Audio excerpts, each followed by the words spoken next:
L'exploitation sauvage de l'Afrique a créé cette vague d'immigrés. Et c'est pas prêt de s'arrêter. Bonjour Alpha Blondy. Bonjour Hugo. Vous avez changé de look depuis les débuts. Tout change, tout évolue.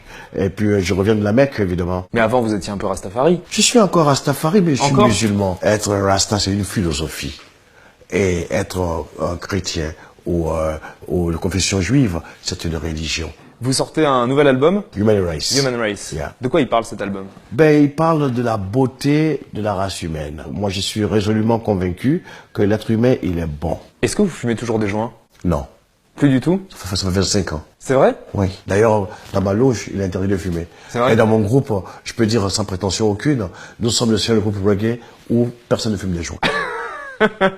Vous écoutez d'autres types de musique que du reggae? Ah, bien sûr. Vous écoutez du rap, par exemple? Oui, je connais Booba. Vous aimez bien? Booba. Oui, j'aime bien ce qu'il fait. Ouais. J'aime Caris aussi. Oui, Vous bien vous sûr. mouillez pas, quoi? Non, je ne veux pas pourquoi je me mouille.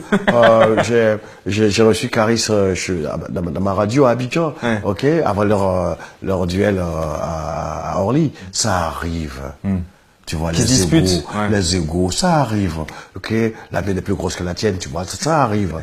Vous êtes le plus grand chanteur de reggae africain. MS112.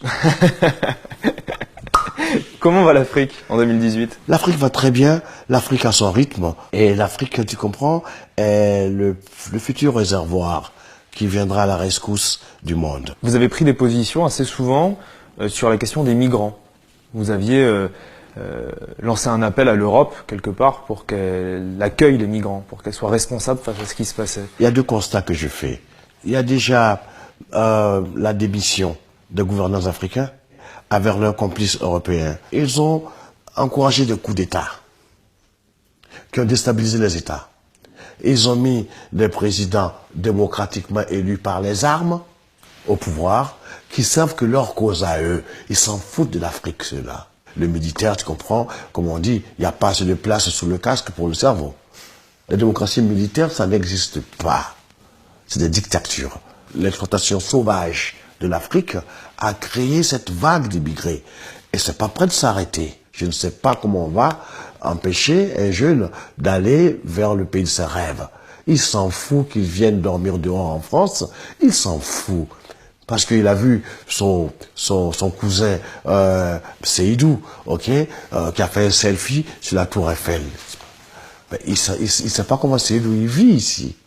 Il veut aussi venir. Et les politiques ne peuvent rien faire pour changer cela. Parce que les enfants du président viennent en vacances sur la Côte d'Azur. Le ministre a étudié dans les universités françaises. Quand la femme du ministre a une carie dentaire, elle vient se la faire arracher, tu comprends, à Neuilly, de la clinique. Et puis on dit à l'autre, ne viens pas, allez, reste dans ta crotte, ok? Et puis ne gémis pas trop fort. Parce que quand tu gémis, là, ça m'empêche de dormir. Qu'est-ce que vous dites aujourd'hui à un jeune africain qui quitte son pays pour traverser la Méditerranée en risquant sa vie pour venir vivre son rêve en Europe? Qu'est-ce que vous lui dites? Vous qui connaissez l'Europe et l'Afrique. Alors, je vais lui dire une chose et il va me répondre une autre. Je vais lui dire, mon frère, ne prends pas de risques bêtes comme ça. L'Europe, ils ont 3 millions de chômeurs, ok? Et toi, tu vas venir, qu'est-ce que tu vas trouver? Et il va me répondre, mais toi, Alpha, quand tu es allé aux États-Unis, tu es parti en tant qu'aventurier. Et aujourd'hui, toi, on parle de toi. Parce que vous avez Laisse-moi réussi. changer. Voilà, laisse-moi changer. Laisse-moi tenter ma chance. Si je dois mourir, je mourrai. Les migrants qui sont là, qui arrivent, on fait quoi avec ces gens-là? Il faut bien les accueillir. Je On vais va pas les remettre dans un bateau et les renvoyer en Afrique. Non, même si vous les mettez dans la bateau, ils vont revenir. C'est une situation délicate. C'est comme, je vais être un peu vulgaire, c'est comme un moustique posé sur les testicules. Ah. Tu vois, là, tu te rends compte que la violence n'arrange pas les choses. Tu es obligé de lui chanter, tu vois, une berceuse pour qu'il s'envole. Va falloir trouver une solution très douce. Et qu'est-ce qu'il faut faire alors pour les gens qui dirigent l'Europe? Eh ben, il faut accueillir les gens dans des soigner le conditions. mal à la source. Il faut déjà stabiliser les pays.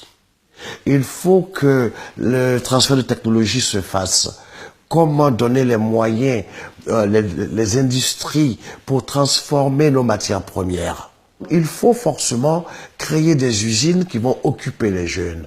Il faut motoriser l'agriculture. Et l'Afrique a son heure qui viendra et toute l'humanité en profitera.